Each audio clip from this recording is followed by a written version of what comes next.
Слово для приветствия предоставляется доверенному лицу президента Российской Федерации Владимира Владимировича Путина, советнику Ассамблеи народов России Садыкову Союн Касымовичу. Спасибо. Салам алейкум. Aziz Türk kardeşler, Kırım Tatar kardeşleri, biz de sizin için adeli Tatarları iyi. Добрый день, дорогие друзья, крымские татары. Я очень рад сегодня еще раз вижу вас и здесь, а я сегодня вас вижу еще больше. Значит, вам очень нужен общественная организация «Крымский паралич». Значит, у вас есть потребность в этом организации. Мне очень приятно, я когда сегодня вижу, там и дети есть, и молодые ребята, молодые девушки, женщины, взрослые. Значит, вы нуждаетесь в Крымском параличе. Значит, вы понимаете будущее вашего народа. Это зависит только от вас самих. Значит, вы знаете, что вот тот трудность, которую вы прошли в 1944 году, чтобы это никогда не жизнь в Крыму, у крымских татар не повторялся, зависит от вас.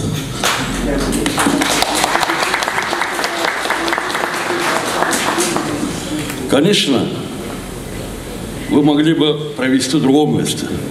Я думаю, что здесь более уютно, здесь более шире и более хорошая атмосфера.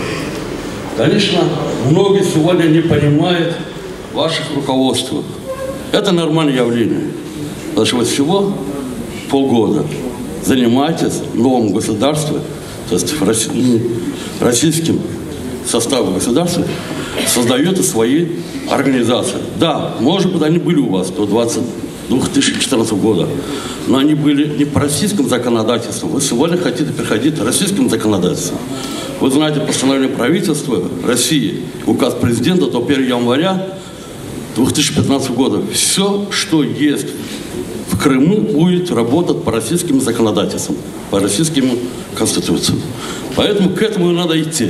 Вы к этому идете. Кто вас не понимает, это их проблема. Придет время, они это будут понимать. Им будет тогда стыдно. Они будут стыдно смотреть на вас, на глаза ваших детей, на глаза своих детей. Но никогда вы не идите на их уровень, не падайте на их уровень. Вы идите только вперед. У вас цель должен быть только вперед. Достиг укрепления межнациональных согласий, в первую очередь между самих татаров крымских, и потом между многонациональным Россией. Есть задача ваша. Вы раньше всегда замкнулись в Крыму. Сегодня не надо замкнуться в Крыму. С Россией. Страна, которая 17,5 миллионов метров квадратных. Вот ваша страна. Вот ваша родина. Вы наравне везде. Со всеми. И в Камчатке, Сахалине, Мурманске, Дербенте, Калининграде. Вы даже как равны, и даже вы несете ответственность за Россию, за сохранение, укрепление российской государственности. Потому что это ваша родина. Это родина, где ваши предки жили. Это родина, где сегодня ваши дети рождаются. Будущее будут ваши внуки и дети рождаться. Вот к этому надо всегда стремиться. Я еще раз хочу поблагодарить нашим братьям крымских татаров и турков, приехавших из Турции, нашли время, такой день, в воскресенье приехали, морально вас поддержать. Конечно, там их больше, чем здесь крымских татаров. Там по разным оценкам от 3 до 5 миллионов крымских татар живут. Конечно, у них большинство есть заблуждение. Они думают, что вот Россия оккупировала, Россия издевается здесь над крымским татаром. Иногда некоторые провокаторы бросят туда ложную информацию, не только в Турции, по всему миру.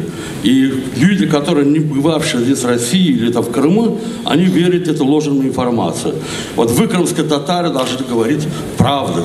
Вы, крымские татары, должны показать, что это не так.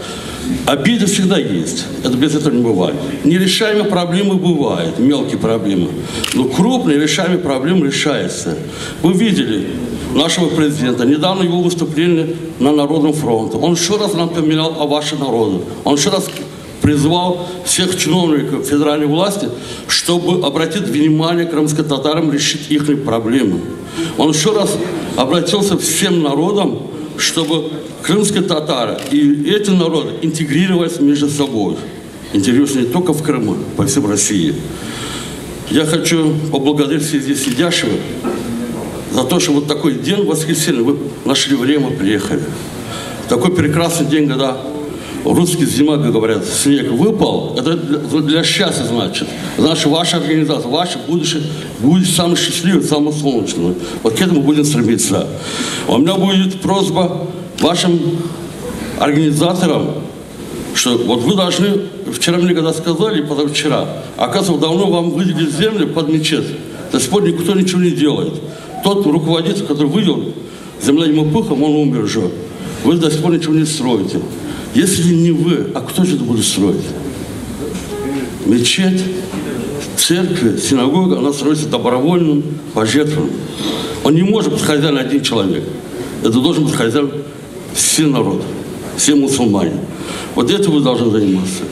Второе, у меня будет просьба к вам и вашему руководителю создавать, построить хороший здесь, в Симферополе, крымский национальный культурный центр, чтобы у вас там был свой актовый зал, чтобы у вас там была свои гостиницы и так далее, и так далее. Вы могли бы там собраться, провести свои мероприятия.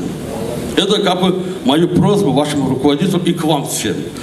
Если это вы сами делать не будете, никто делать это не будет.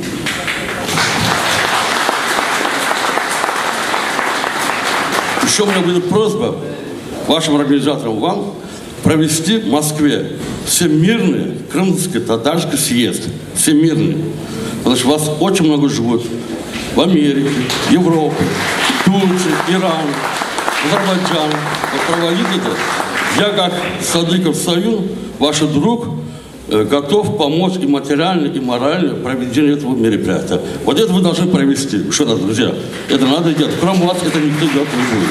Это тоже могут делать только мусульмане. Еще раз спасибо всем. Желаю удачи и проведения срочного совещания. И здоровья вам и вашим семьям. И, как говорится, благо крымскому народу, крымским жителям и России, и крымчанам. Спасибо. Спасибо вам, Союн Касымович.